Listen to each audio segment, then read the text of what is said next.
thank you so much for coming to the summit. This is the first event of the summit. We are so excited to kick it off with this panel, which is all about the assets. So we have some amazing NFFTY alumni that are going to walk you through how they put together EPKs, sizzle reels, proof of concepts, behind the scenes stills, director statements, and all that good stuff, really from start to finish. So we are very excited and have a very talented panel here. Real quick visual description of myself. I'm a white female in my late 20s. I'm wearing a turtleneck sweater and a little scarf in my hair. Super excited. Like Dan said, I'm a NFFTY alumni. I'm also the director of the Children's Film Festival here in Seattle. Film festivals, I live and breathe them. So I'm excited to hear what our panelists say about how they prepare for different film festivals and distributors and all sorts of great things like that. We will be taking questions. So if you do have questions as our panelists are presenting, please put them in the chat and we will get to each question after each person presents. We'll ask them a few questions and then we'll move on to the next presenter. So without further ado, let's get started. So I would love to bring up our first presenter, Claire Emler, if she could join me. Hi, Claire.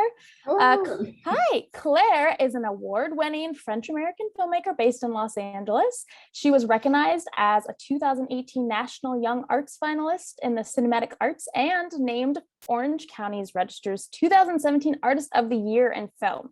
She is passionate about creating documentaries and narrative films about important topics in our society. So thank you so much, Claire, for being here.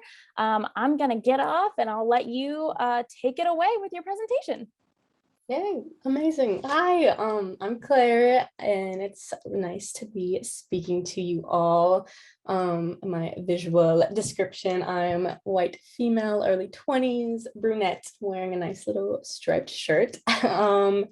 And yeah, today for like my little presentation, I kind of want to cover kind of how to create an online presence for your film.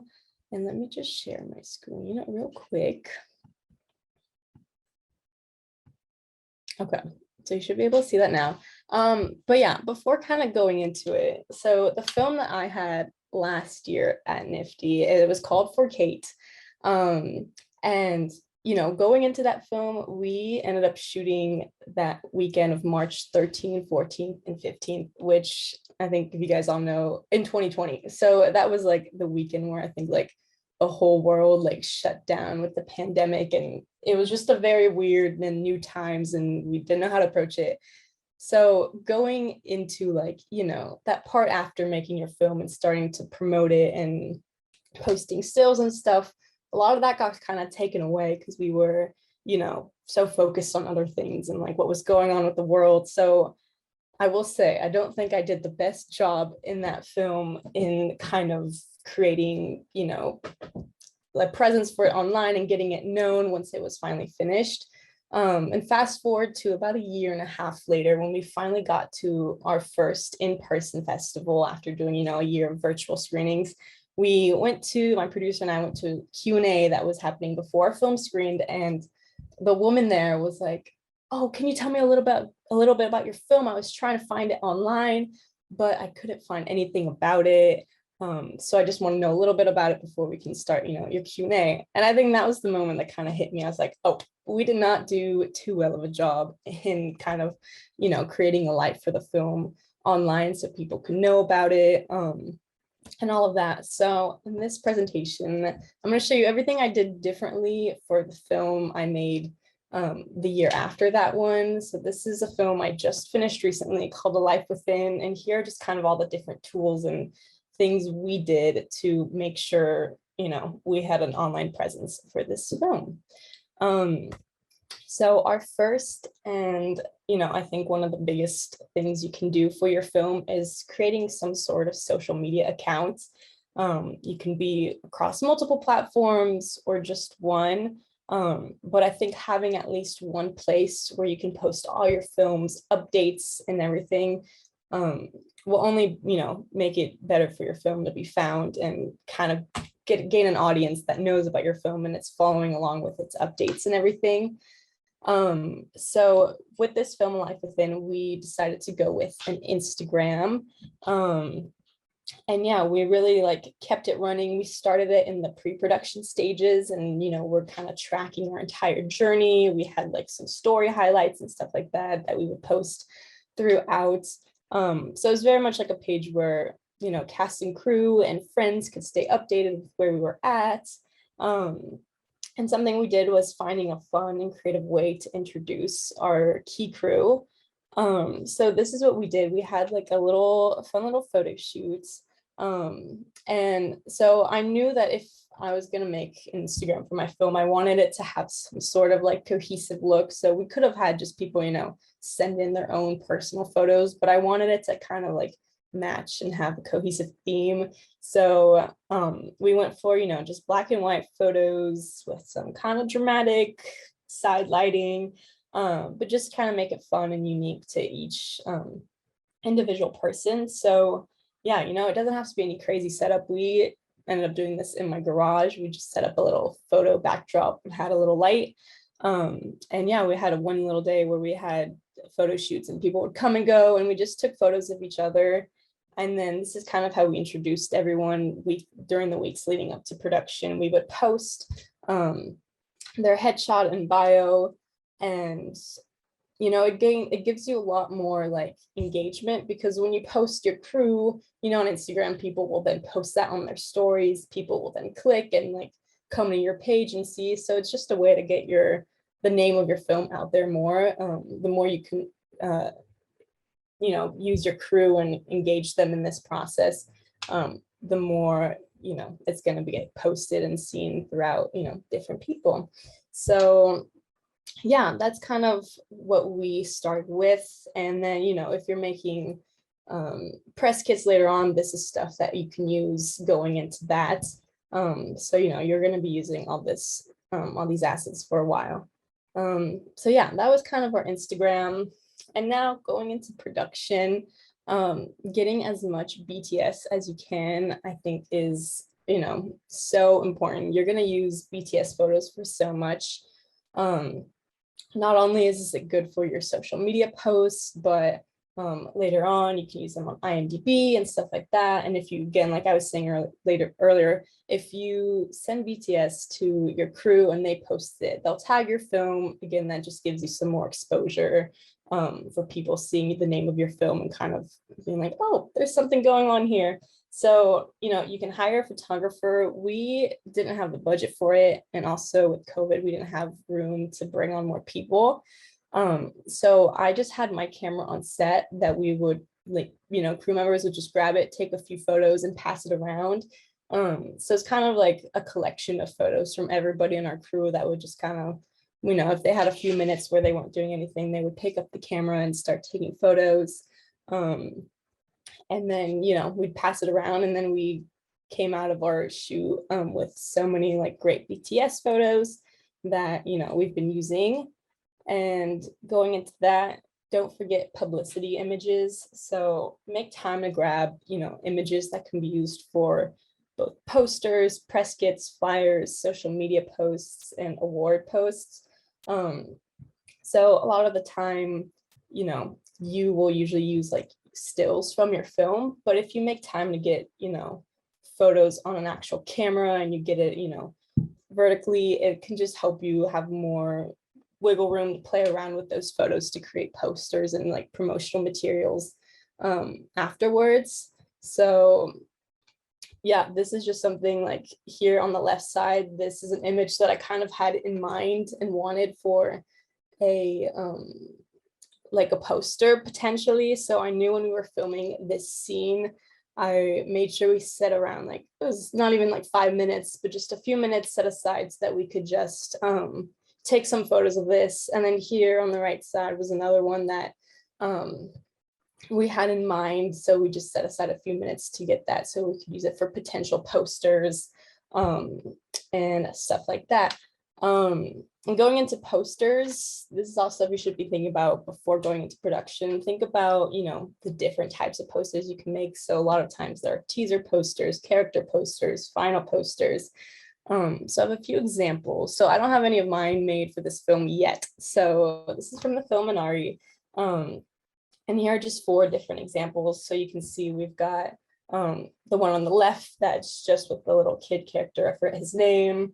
And then this third one here was like one used for like Sundance. So it's, with their Laurel. So you can see there's like always different types of posters. So kind of like keep that in mind of what kind of posters are you looking for in images so you can capture those during your production. And then another example, this was for the film 4K, kind of like stuff that we had done. So for NFFTY, we posted this and we kind of used our BTS photos for it. And then these were some stills that we used for some award posts to, put on social media. So yeah, just keep that in mind when you're going into production. What kind of publicity images do you want to get? And then IMDb, this is, a very big thing in filmmaking. If you don't know what it is, it stands for Internet Movie Database. And it's basically a huge online database with like information related to all films, just short films, TV. And on it, you can find like biographies, you can find cast, crew, summaries, ratings, and just a lot of information. Oops, right, let me go back. Okay. So yeah, it's just like, I think one of the best ways, if you create an IMDb page for your film, if you Google then like your name and the name of your film, you will, it's like one of the best ways to kind of get that name to pop up on Google earlier on. So it's a great way to kind of keep your film seeming legit and that it's actually an actual production. And yeah, just keep it updated with all your film festivals, awards, keep your crew and your cast up there. And yeah, it's a great resource to have. And then, yes, now TikTok, who would have thought, but this is such a great, like a great platform to like really build an audience. And, I just like kind of had started posting like some BTS videos for fun, but like quickly gained like so much like attention within like the span of like a few weeks. I think like videos that I started posting from like the behind the scenes of this film had gotten over like 60,000 views and over 3,000 followers, and like people are asking questions and asking me like see more. And so it was just a very like funny how it kind of came about, but I realized it's like a great platform to really kind of build an audience and engagement with your film and your name as a filmmaker, and to kind of share your process. So I would like, recommend, look into it, but like posting regularly and, having your own niche, posting film stuff has been a great way to kind of gain a lot of engagements for this film. So, that's another tool that you can use. But yeah, overall, I think that one of your goals going into this process is to really, you don't want someone being like, oh, I tried to Google your film and I couldn't find anything about it. So, really try to do everything you can to get the name of your film out there. Think about this during the pre-production stage, because if you start thinking about what you want to do after you shoot, it's a little too late to go back and get those cool BTS shots and everything. And yeah, just don't forget that you're a huge part of your film's life is what happens after you do that final export and the edit. So, just have a plan for your film and what you want to do with it after it's completed. And yeah, it just, helps your film live on for longer once you actually finish production. So yeah, I hope that was helpful. And if you have any questions, let me know. But yeah. Awesome. Thank you so much, Claire. That was awesome. And the TikTok, definitely agree with you on that one. I've been seeing so many filmmakers nowadays posting all the behind the scenes, and I'm like, I want to know how they did that, so definitely gets engagement. Okay, if you do have questions for Claire, please put them in the chat. I do have a few off the bat real quick. So as we know, film sets can get a little crazy during the day. So did you have any method or tips or tricks to remember to take those behind the scenes shots? Did you schedule it as part of your day, or was it like making sure everyone tried to remember? Like what do you have some tips for that? Yeah, I think it was like on my mind to like not forget, just because and like we had the Instagram, and I think that was kind of holding me accountable to be like, I can't forget. And I was also thinking about, like these are images I want. So we did schedule in like it was like right before lunch. We're like, okay, let's put 5 minutes to just grab a few of these shots that we have in mind that we can then use. So it was something I was thinking about before, and with my AD, we like just, it was, you know, it doesn't take more than 5 minutes really. So it was just set aside like a few minutes before lunch, right after lunch. And then, yeah, we just kind of scheduled that in. Awesome. Great. I do have another question for you. So you did mention IMDb. And for those who haven't done that before, is it a thing where you have to make an account? Is it a paid account to get your film on there? Can you do it for free? Like, can you walk through those steps a little bit? Yes. Okay. Someone was surprised. I think you do need IMDb Pro to add a film. I know you do need to pay for the pro accounts to have your like account and a photo for you if you're making that for yourself. But I do believe, I think you do need IMDb Pro to like create titles, but you can create, like, if you have a friend that has it, I think you can borrow like their account to just create those titles. You just won't be able to create your own personal profile. So yeah, it's either you kind of like invest, create your films. I think you can always cancel it after. I don't know, but yeah, I do think you need IMDb Pro for that. Awesome. Thank you. Okay, I have one more question, and if anyone has questions before we move on, put them in now. And so another thing I saw was your use of laurels, whether that be on posts or the poster.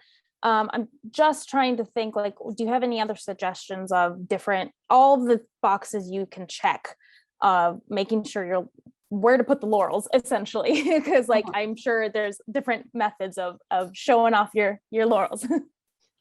Yeah, it really just like depends. I think what I started doing was like would do like individual posts with like whenever it was like a new festival and we got new laurels, I would make like an individual one just for that one and use a different like BTS still or still from the film itself. So I think we just would do like individual posts every time we had like a new update. So it was more like oh, check this out, we got into this one. So it was just like individual posts. And then I think you can make at the end like, you know, an overall poster with all of them. I don't know. We didn't get there yet for this film. So we'll see what we end up doing. That's awesome. No, I like that method of one at a time, because then you like celebrate every time, you know, something happens, and then you have more content too. So, okay. So great question. How often do you recommend posting on your socials? So for leading up to on our Instagram, we would try to post as much like in the pre-production stages. So every time we had like a meeting or like location scouts, we would, you know, try to get a few photos just so at least weekly we could have maybe 2 to 3 posts. And then during shooting, we would at least post like once a day, like some BTS. And then we had so much to kind of like pull us through like post-production. Now it's been a little bit slower on Instagram as we're waiting for like all festival things that I think start coming out, a lot of them early next year, but we still occasionally have like BTS stills we can post, and doing a lot of like reels. So we usually put on TikTok onto Instagram reels. TikTok though, like I think the way to like grow the algorithm works best if you post, I think, daily, which is hard, or like at least every 2 days. So you just have to post a lot on TikTok if you want to grow on that platform.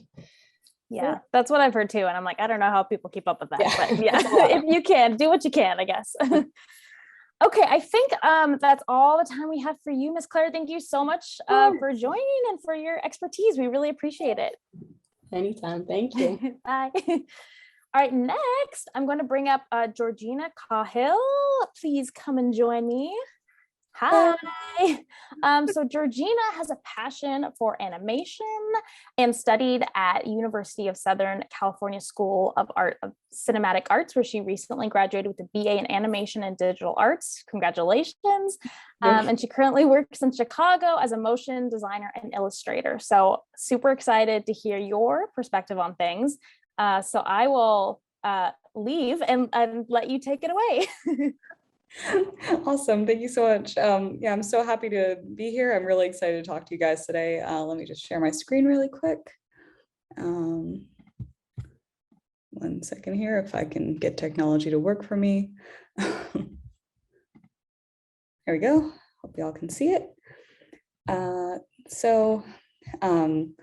Like Kendra said, I am Georgina Cahill. Just a little bit about myself. Just visually, I am a mixed race 20-year-old female. I have brown hair and I'm wearing a little blazer. So I am currently a motion designer and art director in Chicago, Illinois. I graduated from USC last year with a BA in animation and digital arts. I've had 2 films in NFFTY. The first one was Frankpaw back in 2016. And the more recent one was my thesis film Sprout in 2020. And so these are just some stills from the Sprout. So NFFTY's given me so many opportunities over the course of my animation career, and I'm so excited to be able to speak with you today over Zoom about it and all about assets. So my job is mainly in brand design and advertising. So designing assets is kind of what I do all day, which is very fun for me. I love doing it. And the number one thing my job has taught me is that you need a pillar with anything that you create. You need to have something that is your goal or your intention that brings everything back together. So anything that you put out into the world, whether it's your film, it's your screenplay, little things that go along with your film, like your director's reel, anything, it's going to be part of your brand, whether you have intention behind it or not. So you should have intention behind it. So whatever you put out is going to have a message to the person receiving it. And so making a film is a really great example of how to use your brand or your pillar.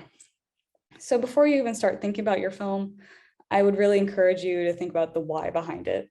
You need to consider your audience and what message do you want people to get out of it. Just like any shoe or shampoo brand, you're at the end of the day trying to sell someone something. And that doesn't mean it's monetary. You might just be trying to sell the idea that you're going to bring humor to your audience, or you're going to want your audience to have awareness about an injustice that you're seeing in your community, or you're trying to bring about a cultural message. Your film needs to have a focus, and every asset that you make should circle back to the original idea as much as possible. Deciding early on what your key message is and sticking with it will really bring you far when you're creating a movie. So just as an example, since Sprout was my thesis film, my intention was a little bit more personal. I was trying to sell the idea that I was employable as a motion designer or a storyboard artist or an art director. I really was going after those jobs. It wasn't so much about getting Sprout made into a larger film or anything. It was mostly for me to get a job at the end of the day. So at the time of making it, I was really hoping to get episodic storyboarding, directing. So everything I made was meant to reflect that. I spent most of my time working on the story and the boards and tried to make them as clean as possible for my portfolio. The trailer and sizzle reel I created was tried to contain the most interesting shots that I had, and I wanted to show my understanding of how I could use those to sway the audience in their emotions. On my website at the time, I also featured earlier storyboards, my storyboarding process, and a few pictures of me drawing, just to show how my process had continued throughout my entire Sprout making. And so I also, one of the ways that I marketed this was through social media.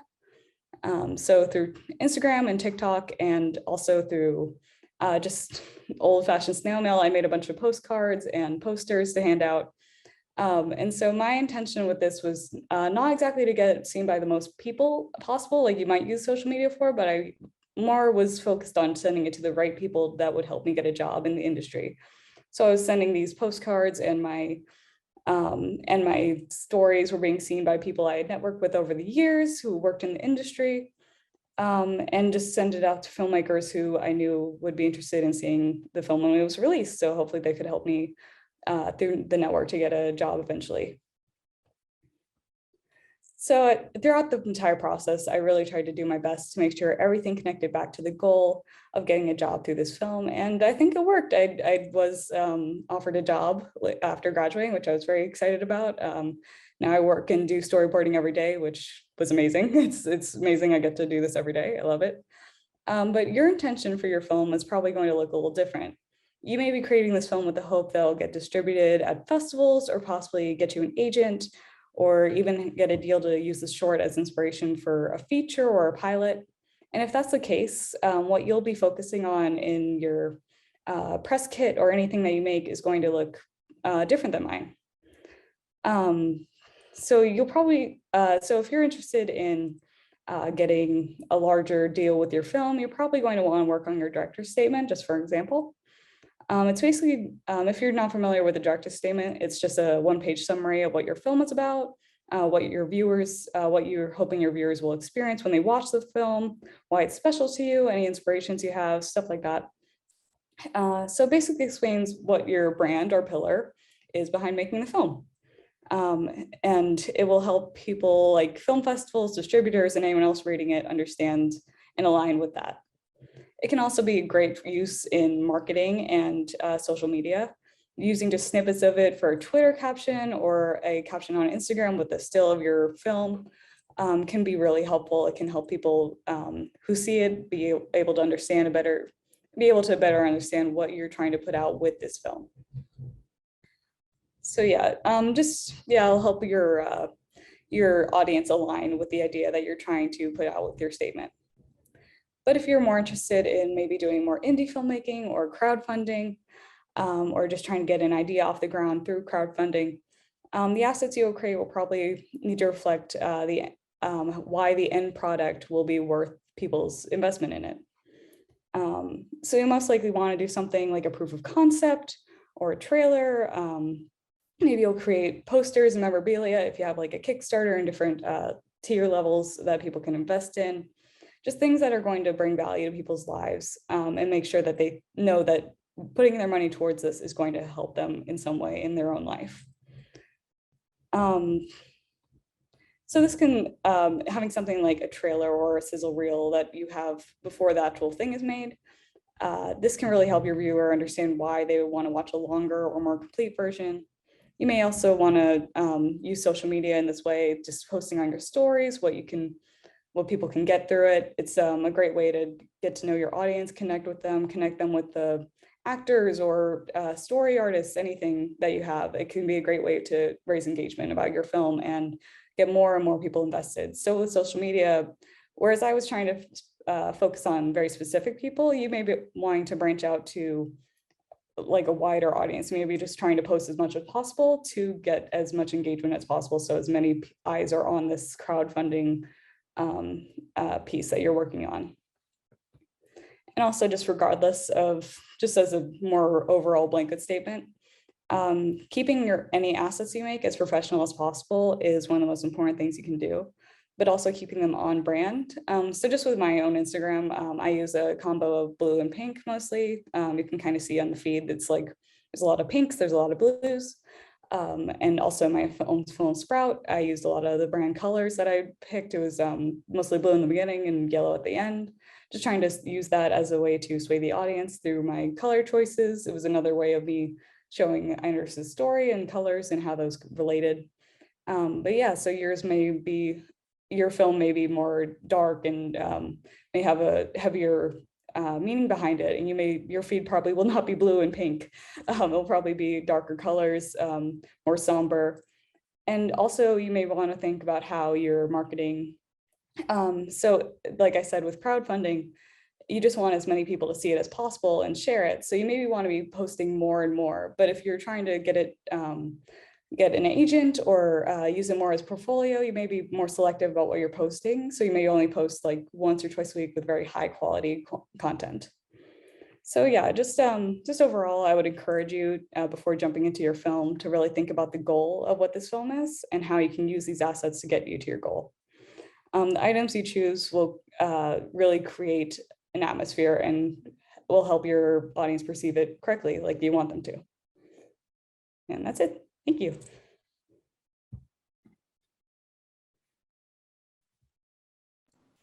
Yay, thank you so much, Georgina. I love having an animation perspective for all the assets, because it's like a whole nother thing you have to consider. That was amazing. We do have some questions for you, so let's get started on those. People love the fact that you were able to get a job like based off of this sort of film. And so the question is like, how do you achieve that? It's kind of a big question, but how do you achieve that goal of getting a job with one of your films? Like, what did you make sure was included in that film to really show off your skills and get you that job? Sure. I mean, I was kind of shooting in the dark a little bit, but especially graduating in 2020. But so my intention was I really wanted to work at a larger company. I wasn't interested so much in indie filmmaking. I really wanted to work at a larger studio. So I was trying to show that I understood the industry standards for my work. I was with all my boards, I tried to use standard Photoshop or Storyboard Pro softwares, just trying to make sure I looked as industry professional as possible through my work. Yeah, just making sure that everything I put out was the same level as someone who was working on a TV show at Cartoon Network or DreamWorks or somewhere like that. So just trying to align myself with those people who are already working there. Yeah, that's a great to like look to who you want, like the position that you want, and emulate what they're doing essentially. That's great. That's great advice. That kind of leads me into this other question is, so what software did you start out with and what do you use now? And also if you have any tips on how to make an animation sizzle reel. Oh, sure. So I actually use pretty much the same softwares. Just the Adobe Creative Suite is pretty much what I use. For Sprout, I mostly use Photoshop, but that was all Photoshop animation with a little bit of After Effects just for some coloring. But yeah, so I mostly used Photoshop for that. I use Photoshop now. My job's a little bit different now just because I do mostly motion graphics. So I do use mostly After Effects, but there is still a little bit of Photoshop thrown in there every once in a while. And also with animation sizzle reels, it's pretty similar to live action sizzle reels, just choosing the most dynamic parts. This also works with your brand. If you're trying to create a film that's more emotional, you may be choosing scenes that are more heartfelt or more emotionally moving. But if you're trying to become an action director, you may be choosing shots that are very dynamic or have a lot of action in them. So just really going back to what you are intending with your film or your career. I guess that really helps. Yeah, no, that's great advice. Thank you. Okay, I have one more question, and then if anyone else has a question, speak now. But I'm going to ask mine because I love the fact that you did postcards, like physical postcards. That's just such a unique, I'm sure that probably makes you stand out a little bit more. And so I'm just a little curious of what was on those postcards. How'd you get them printed? Like kind of the details of that process. Yeah, I mean, it was that was really fun for me. I loved making prints and everything. So I just used the poster from the film. I just made little postcards of it, and then depending on who I was sending it to, I wrote like a personalized note on the back, just like, "Hi, my film's coming out. I loved meeting you at wherever. Just I'd love for you to see my film." Just bringing awareness to my film, and also that I was entering the workforce was probably very helpful for me. I think that was actually one of the reasons I got the job was there were an alumni connection. I was able to use one of my postcards and send it out to the right person, and they watched the film and were impressed with my work, which was really great. Yeah, I think doing something unique is also very good. Everything's digital now, and don't get me wrong, my entire job is digital. I love digital, but I think doing something that's just a little bit more unique, like a postcard, or I know one person in my year had like they brought a bunch of like cookies. They made like cookies with their film thing on them. That was very cute. I love that. Just doing something a little bit, just going that extra mile and doing something a little creative for marketing can always be really great, I think. For sure. I will always, if I get a cookie, I will remember that person for sure. Okay, that made me think of one more question, and then we can move on. But so where'd you find those people that you sent those cards to? Like, do you have any tips on that? Sure. I mean, just the industry is tiny. Just knowing as many people as possible is going to help you. One of the ways I did this was mostly through my internships. It was really great. I interned at Cartoon Network and DreamWorks, which was amazing. And I've made sure to keep in contact with them over the years, just sending out emails every month, like what I'm up to, how are you, just very casual. And then when my thesis film came out, I just made sure that I had their addresses, or I was comfortable enough to ask them for it, just being able to do that. Also, just going up to my professors and asking if they knew anyone I could speak to on LinkedIn, just messaging people, just using as many resources as I could to branch out, basically. That's awesome. Yeah. Good job. Really do it. And it worked because you actually got the job. So I think it's really great for everyone to see, like, that is a lot of legwork, but it does pay off in the end, most of the time. So great. Well, thank you so much, Georgina. I really appreciate your time here. I'm going to have you leave, and we're going to bring on our next panelists. So we have Michael Priestley and Kristen O'Keefe. Hi, everyone. Hi there. So these two are the dynamic duo behind Overlay. They met at Cal State Long Beach and have worked on many projects together and have done so in a variety of different creative roles. They swapping out directing, producing, DPing, editing. It sounds like they do the whole shabam. And so super excited to hear what they have to share for us. So I'm gonna, again, get out of here and let you take it away. Cool. All right. Thank you. Let me just pull up our presentation here. And thank you to NFFTY for asking us to participate in this. Seriously, really appreciate it. You guys have all been awesome so far. We're in good company. But anyway, Mike. Yeah, so quick little visual description of myself. I'm Michael Priestley. I have brown hair. I wear glasses. I have a colorful collared shirt on and a Texas Chainsaw Massacre poster in the background. Christian. Yeah, I'm Christian O'Keefe. I have blonde hair and blue eyes. And a little bit of facial hair right now because I'm trying to grow out for a mustache. And I am the other half of Overlay with Mike. Yeah, and we're going to be talking predominantly about how we kind of promote music videos and keep assets in in an easy place for us and for people that we're sending them to, and how to reach out to kind of websites and blogs and other possible like premiere outlets and things like that. So I think it's important to say too, really quickly, that by no means do we, feel like we're the experts on this subject. We've just kind of been, trial and error for a little while, and we have stuff that we've kind of learned along the way that we think might be obvious to some people, but to us, it wasn't obvious, and we're glad we know it now for our sake. So hopefully it's helpful. So you can see here, there's some BTS pictures of us when we were much younger, and some of them than we are now. But yeah, we've worked on, like they said, a lot of projects in varying roles and capacities, and we obviously got to a point we were done with projects. Like, well, we want to send this out to the world. We want people to see it, get as many eyes on it as we can.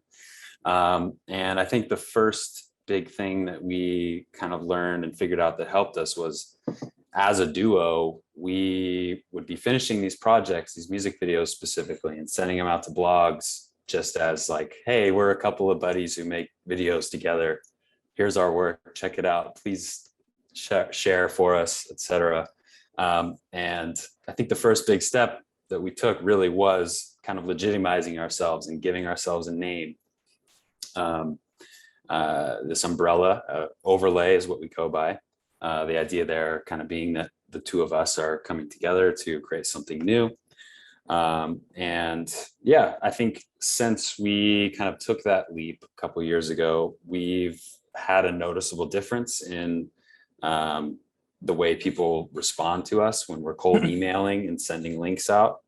I think it just adds an air of professionalism that we didn't have just sending from our Gmail accounts. Having something as simple as a website and at Overlay Films email address, I think really helped us to kind of legitimize under this organized umbrella. Because really, when we're pitching projects, I think we're not just pitching the project itself. You're also you're pitching yourself. You're pitching your brand, as has been mentioned before today. So yeah, and speaking of organization, something that we've found is kind of useful for us as a duo where we're going through the same assets and stuff like that, is just making good use of Google Drive. here's a sample email right there of just a single link that'll take you to a folder where everything is at.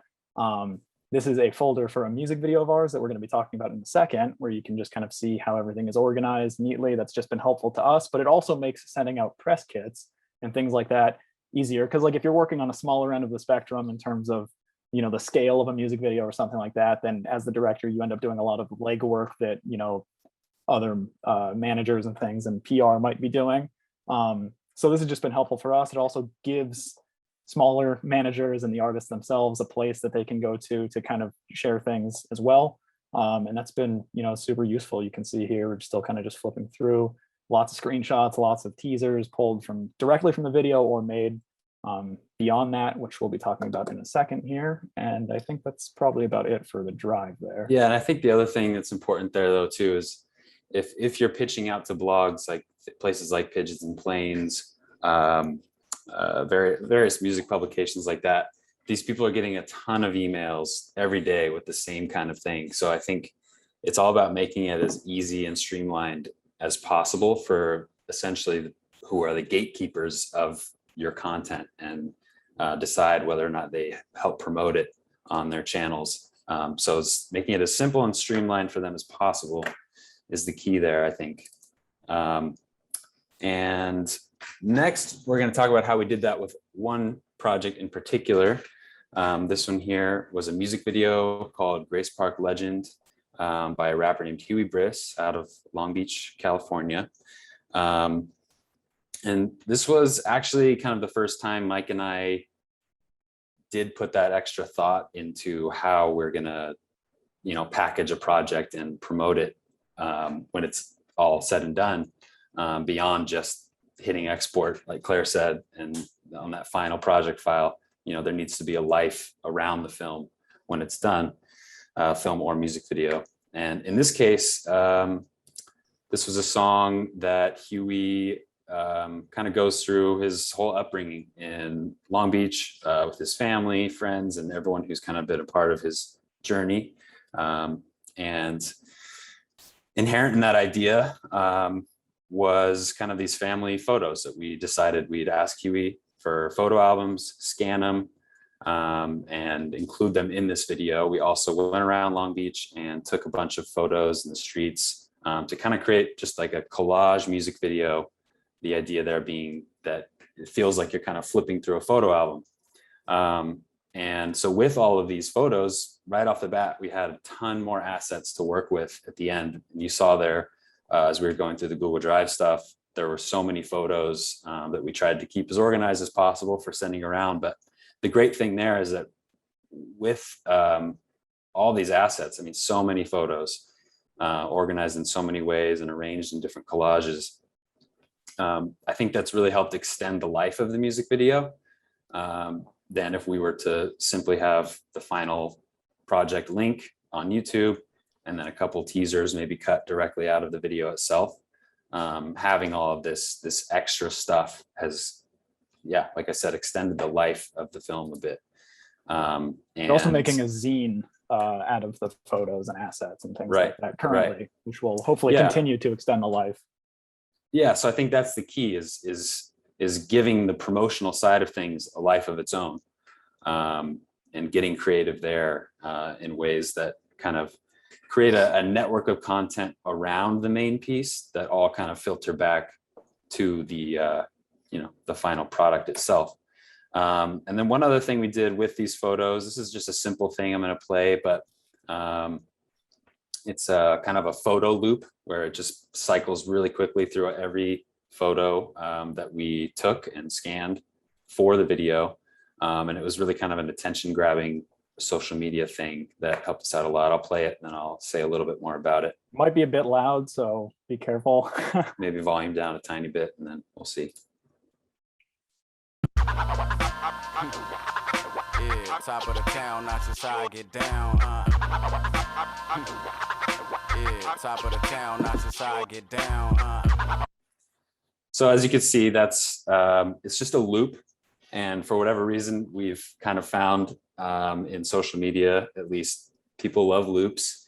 So I think that's the first thing with this. And then also, this this lives independent of the music video. It's its own thing. It's not just a snippet we took from the video, pulled out and exported to play on Instagram or whatever. So I think having something like this just feels a little bit more intentional and like it was made for the actual channels, in this case, Instagram, that it's being displayed on.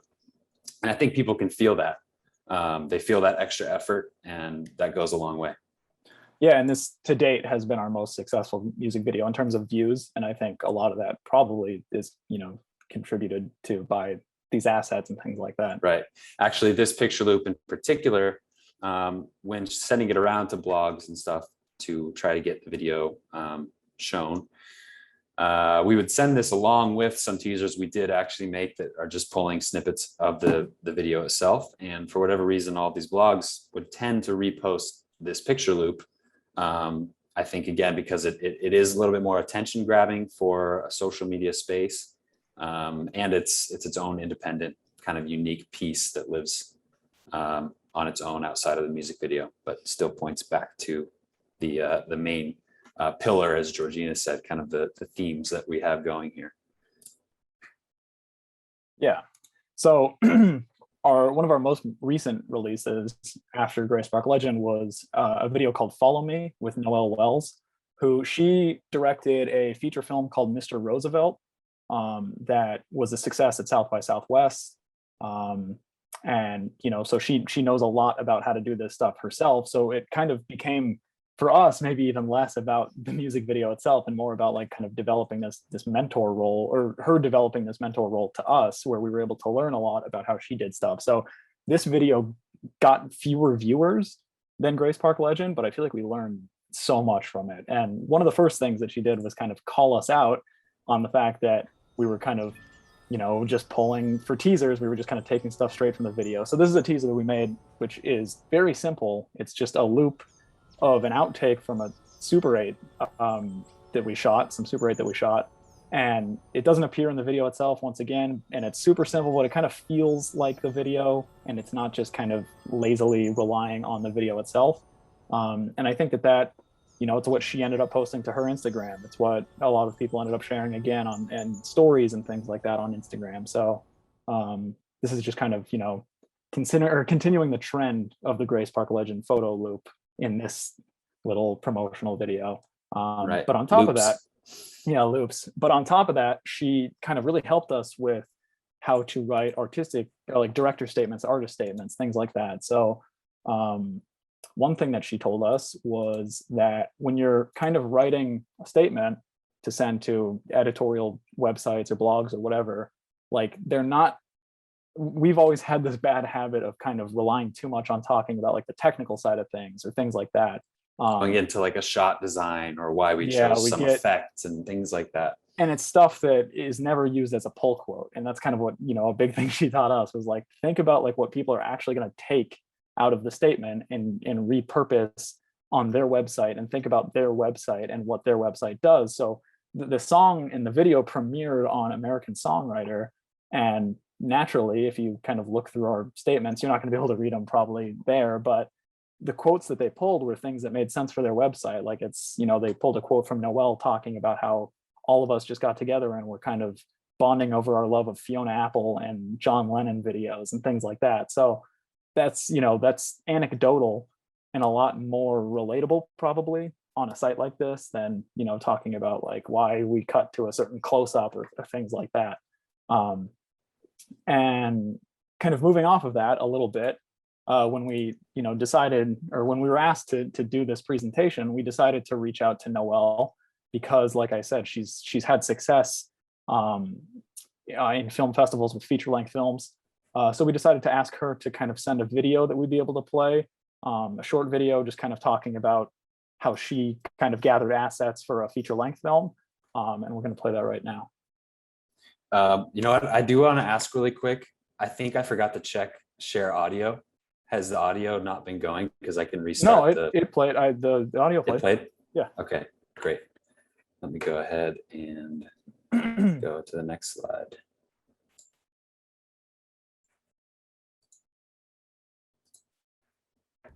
Hello, I am Noelle Wells, the writer, director, and one of the actors in the feature film, the ND feature film, Mr. Roosevelt. Sorry, I am in my car right now. My battery died, and so my car died, and I'm waiting for a jump. It happens to all of us, but how do you jumpstart distribution for your film? Mr. Roosevelt was an ND feature produced by Beachside Pictures, which had a history of releasing films, but because I kind of, started out on the internet and social media, I had a mind for marketing the film sort of through those avenues. And one of the things that I did was I invited one of my friends to be a set photographer, and so she did photography of the film, and that came in handy for when the film went to festivals. We had all these really great behind the scenes pictures to post on the Instagram. We also gave disposable cameras to our cast and crew, and because our movie was shot on film, there was a tie and it was all Kodak, and so we also got those cameras developed and used some of those pictures in the promotion. Another thing that we did was after we wrapped shooting, while we still had our costuming, while I still had the similar look, we set up a whole photo shoot on a big white backdrop so that we would have images that we could use for potential poster. And so the poster that we had for Mr. Roosevelt was something that we shot. The picture was something that we shot after we wrapped the film, and I think that really came in handy as far as having these like really fun images of me in character, and that were sort of in the spirit of the film, but not actually images just taken straight from the film. And outside of that, there are basically templates for how to prepare, assets for like Twitter and Instagram, and then if you get bought on Netflix, and you can hire a company that can help you do all those things, but it's pretty standardized at this point, so you can probably look it up to see how best to market your film with the existing images that you already have. I hope that helps. That was 2 minutes, Christian and Michael. I know you said like a minute or two, so here we are. Yeah, so I think a key thing there, as it kind of relates back to, Grace Park Legend, what we talked about a little bit, is just finding something that makes sense as a tie-in, and really thinking about that from day one. In her case, it was Kodak disposables, things like that, and her movie was shot on film. In the case of Grace Park Legend, we had this kind of photo book quality, so using family photos and things like that as promotional materials made a lot of sense. But basically just kind of finding a way to get creative as a way of giving, the promotion of your film or music video or whatever a life of its own outside of just the work itself. Right. And then back to the very, very beginning, staying organized with that whole process, because as you're sending your work around that, you put so much time into, you want to make sure that whoever's on the other end checking it out can do so as easily and quickly as possible. And yeah, I think those are the two keys that we've learned in the last few years. Yeah, and that is it for us. Thank you. Thank you to NFFTY and the other presenters. Yeah. Thank you guys so much. That's it. Hello. That was amazing. Thank you guys so much. Okay, I do have a couple questions that I'm gonna pull up on my thing. So, you covered a lot of ground there, so I feel very enriched. But you did keep mentioning different blogs and websites that you can either sort of cold call or submit to. What are you, for aspiring music video filmmakers, what are kind of your top blogs or websites that young filmmakers should be trying to reach out to get their work featured? Yeah, I guess it depends on the genre a little bit too. Okay. He mentioned like Pigeons and Planes, I think is a good one for kind of hip hop. That's like a big obvious one. To say really quick, like we haven't actually had success with that until this Huey video. So Pigeons and Planes was a big one that did share this, but and that is primarily a hip hop focused blog, I believe. Whereas like American Songwriter is like kind of folksy country leaning. Right. So that's kind of where we found the premiere for this one. So, I think just maybe Googling the genre and then like top blogs or something, that's usually where, even now we kind of start. ID is a big one. And actually on the filmmaking side, there's the kind of maybe standards of director's notes, Boom TV, obviously sharing it around on the different Vimeo channels that you can. That's actually a big one for on the filmmaking side again. There's a few channels that are like music video specific, and you can reach out directly to the moderators of those. Yeah, those are big ones that it's important to have all of these assets kind of organized and ready to go for them to check it out. That's great. Thank you. Yeah, again, going back to figuring out what you be specific with whatever project you're doing and then go from there. Because each project and each genre has a different need. Right. Okay. So I have another question. So when you are working with these artists and all of this amazing content you're creating to post, is it the artist that is posting it on their channels? Is it overlay? Can you post the same things as the artists, or is there a strategy to that? Like maybe touch on that a little bit. Yeah. I think it's at this point, we're more reliant, I guess, on the artists themselves having their, fan base coming to it. Our like Instagram following and stuff like that is small and growing steadily. So we kind of can't champion the whole thing on that end from like a filmmaking standpoint. So especially with music videos, I mean, I think it really kind of comes down to like, is the song gonna work and get, views on its own, even outside of the video itself? The video helps, I think, but like, if the song's not going to get views, the video might not. So a lot of it kind of does come down to the artist. And thankfully, like with Huey and Noelle and stuff, they know what they're doing on their end of things too, which helps us out a lot. Right. I think all of these assets that we're preparing are yes, largely like we use them, sure, on our personal social medias, on our overlay Instagram account, but they really are being made and prepared and organized for the artist and the artist network to use. We send that Google Drive link to the artist and to their manager, anyone who is a part of the video project, but also part of the artist's album, any features that maybe they have on other songs on their album. Just the artists that we've worked with, at least so far, have their own kind of large networks of people who all kind of help them share and repost. And it's really for them mainly to get organized and have like a large amount of stuff for them to play with and send around. Yeah. Awesome. Thank you. And then I do have one more from the audience. And so they're asking, is there ever a point where you don't have to cold call and that they come to you? And I don't know. I hope so. Yes. Okay. Yeah. And I guess too, like in terms of artists too, is there a way you find your artists, or is it, do they come to you? Do you reach out to artists you really like and want to collaborate with? How does that typically pan out? Yeah, we started by doing just a lot of like local, like backyard and small indie shows in Long Beach. That's how we met a lot of the people that are kind of staples that, they are getting a little bigger, which is making us, do a little bit better, which is great. So yeah, I mean, just kind of like reaching out directly to people, I think preferably in person if you can. I know it's difficult with COVID.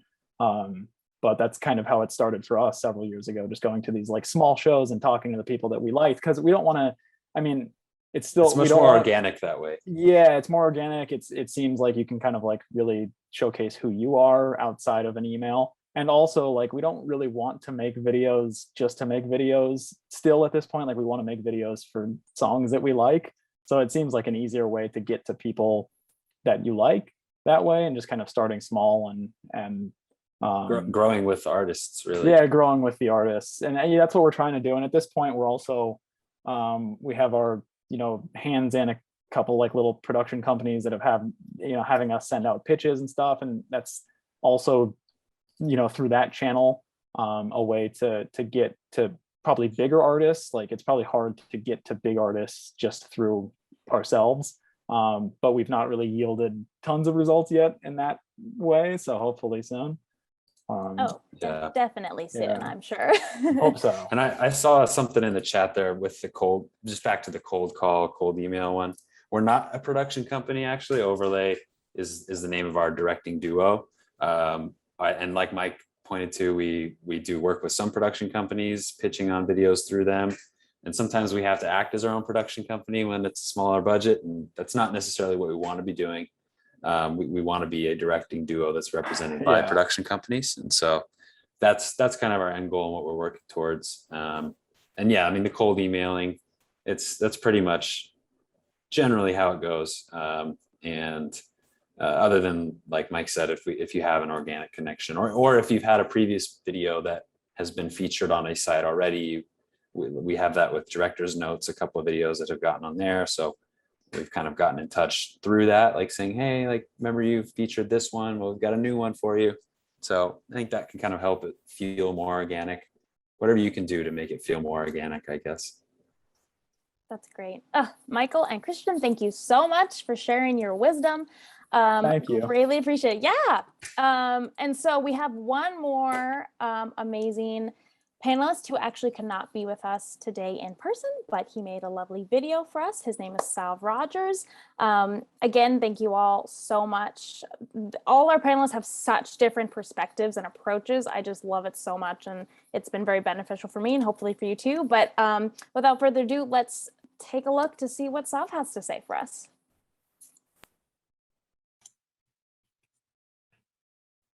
Hello, my name is Salve Rogers, and I'm so stoked to be here at the NFFTY Summit today to talk about creating assets.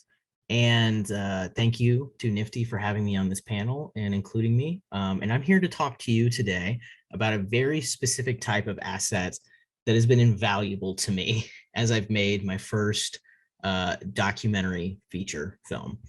So for some context, who am I? Well, I'm a narrative and documentary filmmaker. I'm from Kansas City. I've got a production company that I started in 2014, just making short films. And I've been able to grow that along with my own creative practice. I'm also the founder and executive director of the Transgender Film Center, which is a 501c3 nonprofit organization dedicating to supporting trans creatives. So if you are a trans creative and you're looking for any kind of artist support, like grants or programs or things like that, please reach out. I would love to hear from you. My short film, Queen for a Day, played at NFFTY in 2019.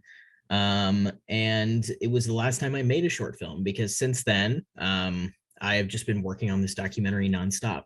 I actually made the short in we shot it in like 2018, and then it came out in 2019. So it's been a minute.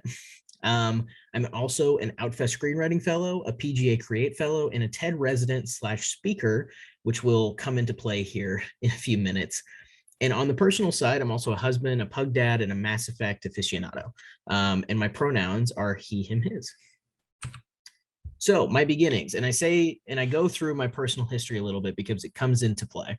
And I believe that everything that came before can really inform what you make now. Everything is cumulative.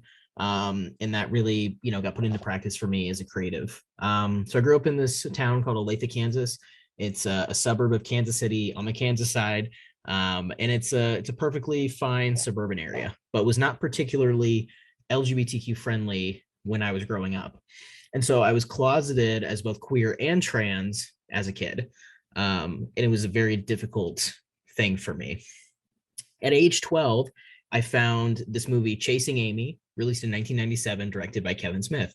And it was the first time that I had really processed my own LGBTQ identity, or had really been made aware of it. But really, it was just a love story that I really liked, because I was going through this phase where I would only watch Ben Affleck movies.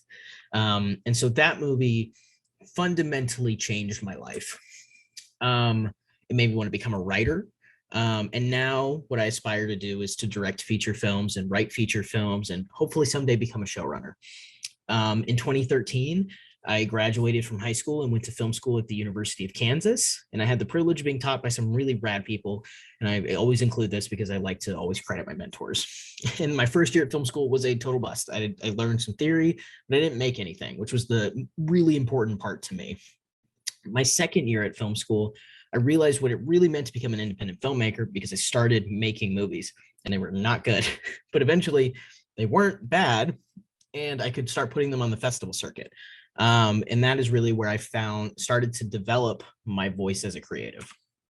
Now, after graduating, I looked at my body of work though, and I was like, well, I can do better than this. Like, this doesn't really reflect what I want to say about anything, right?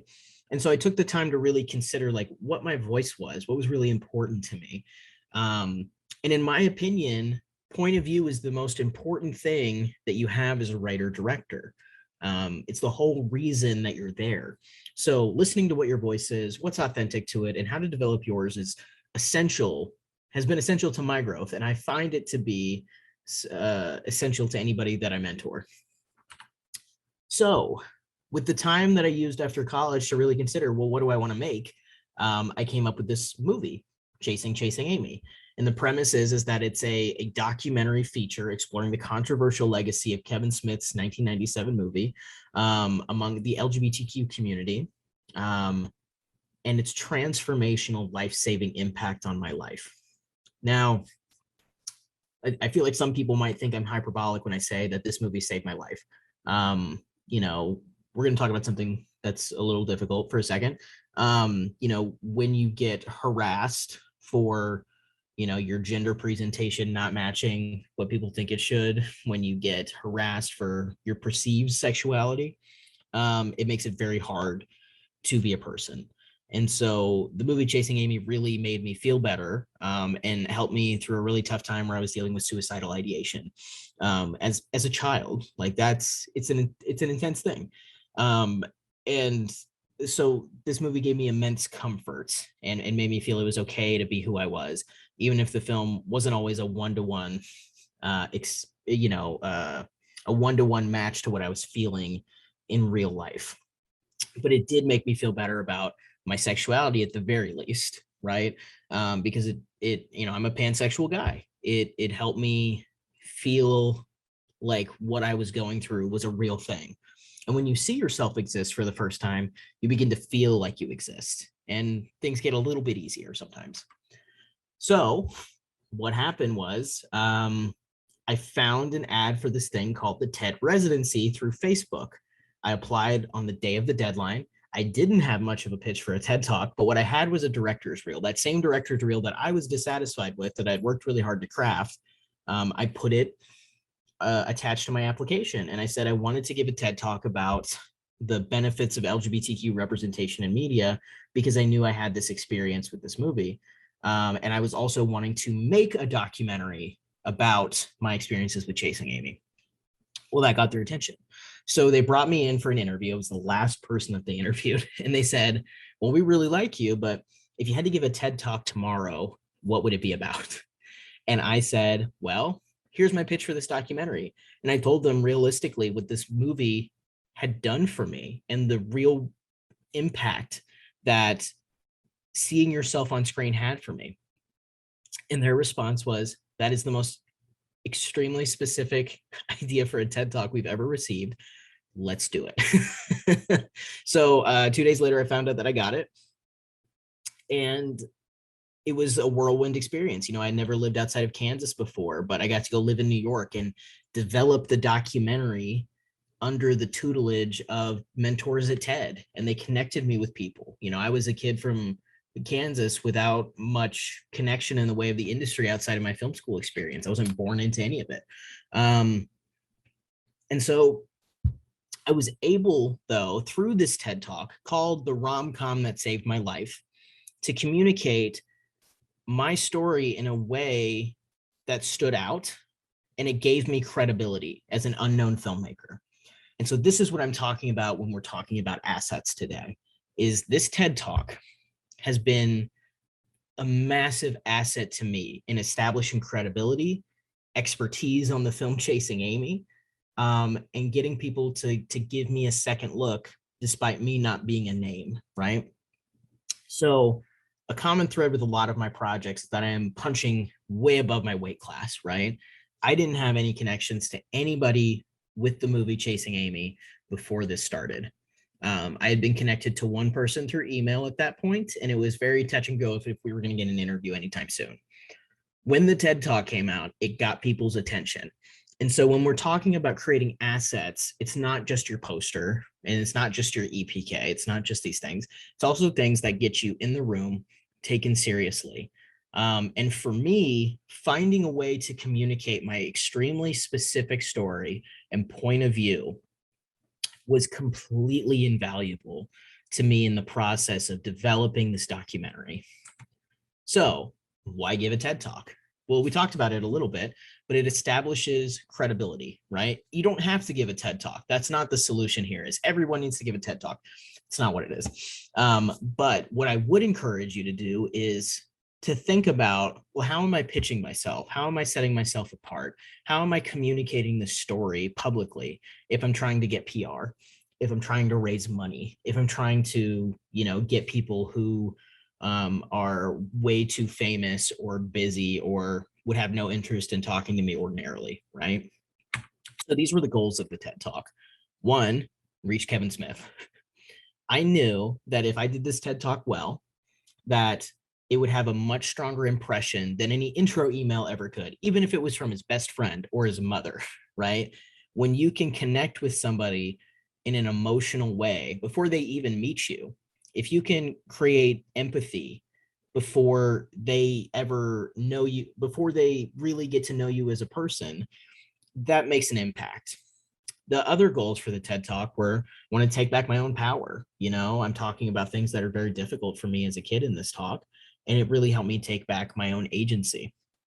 I also wanted to align with the TED mission, which is to share an idea worth spreading.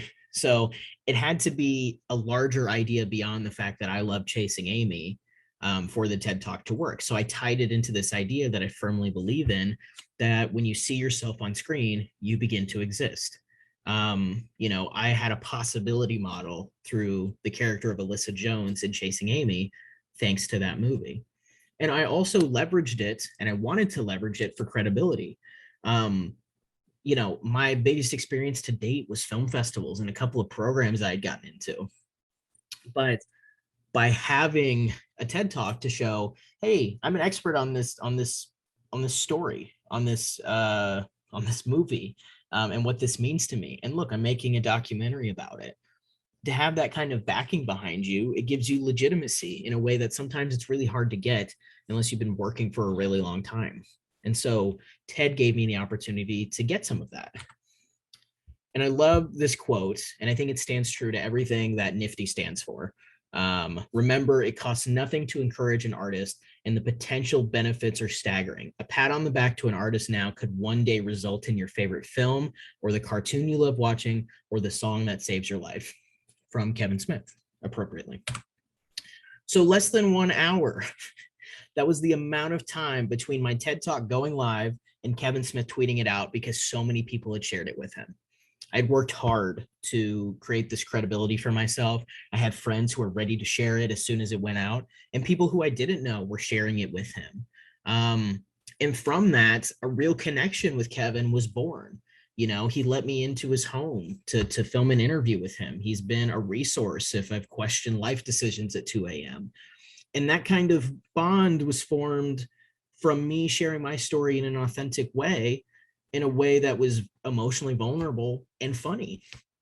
And so his participation in this documentary totally changed everything for me. Not in that, not just in the fact that he was willing to be interviewed, but the fact that he's been willing to connect me with other people. That was his first tweet, was like, hey, I know some people if you need any help. And that kind of thing was all because I had the audacity to tell my story, and I was lucky enough, and I worked really hard to get an institution like TED to help me share my story in that way. So this is not a unique thing to me, though.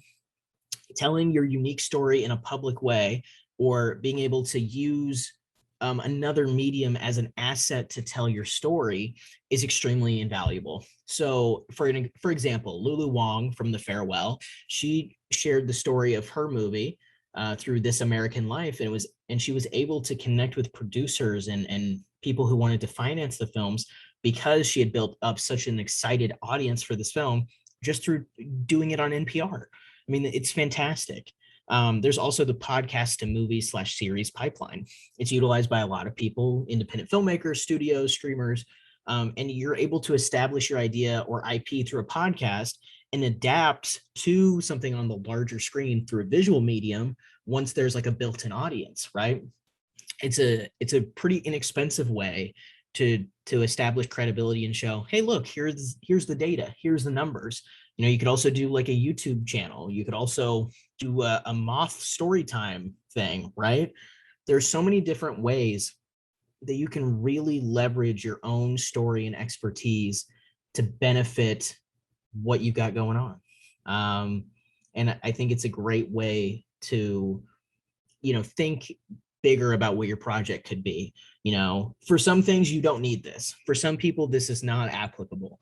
But if you're trying to get attention for your script or for your documentary or for any kind of project, what's a way to get the story out there without asking for a ton of money first? That has been an invaluable part of this process.